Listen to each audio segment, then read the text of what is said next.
Καλησπέρα σας. Καλώς ήρθατε στην εκδήλωση της Σχολής Χοροέκφραση. Σας ευχαριστούμε που μας τιμάτε για 4η χρονιά με την παρουσία σας. Ευχαριστούμε το Σύλλογο Φιλοπροέδρων και το Δήμο Κρέστανης Ανδρίτσανας που μας παραχωρεί για ακόμα μία φορά το ανοιχτό Χριστόνι. Άλλη μια χρονιά πέρασε με πολύ χώρο αλλά και καλές επιδόσεις.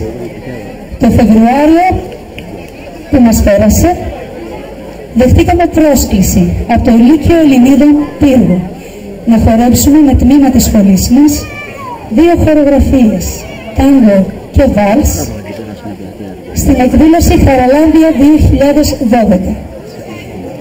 Ήταν μια πάρα πολύ ευχάριστη εμπειρία και τους ευχαριστούμε πολύ για την πρόσκληση αυτή.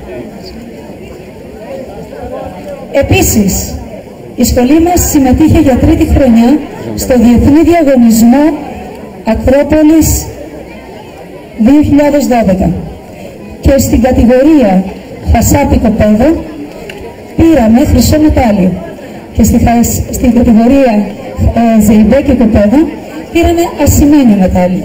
Συγχαρητήρια σε όλα τα παιδιά που συμμετείχαν στο διαγωνισμό.